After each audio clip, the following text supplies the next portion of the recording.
Ciri-ciri tanah subur. Di sini saya akan menjelaskan tentang pengertiannya dulu. Tanah subur adalah tanah yang jika ditanami dapat berproduksi tinggi. Tanah dapat berproduksi tinggi karena di dalamnya tanah dapat terdapat unsur hara dalam jumlah yang melimpah.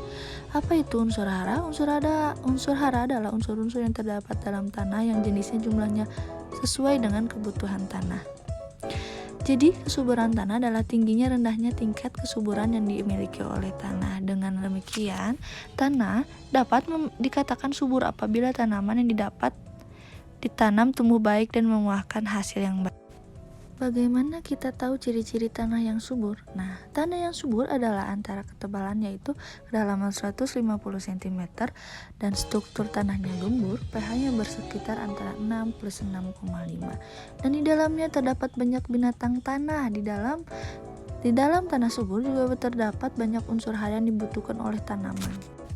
Dan selanjutnya, berdasarkan ciri-ciri tanah subur tersebut, maka tidak tipis tidak termasuk dalam kategori tanah subur. Kenapa? Karena tanah semacam ini banyak ditemukan di daerah pegunungan bukitan yang berbatu. Di daerah semacam ini biasanya tidak dapat ditanam karena hutannya gundul dan kerusakan tanahnya tipis.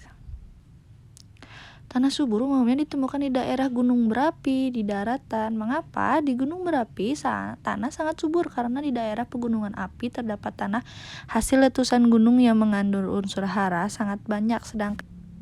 Sedangkan tanah subur di dataran disebabkan tanah dataran merupakan tanah endapan berasal dari daerah bukit gunung yang subur sehingga dapat berkumpul di daerah daratan yang bersifat subur.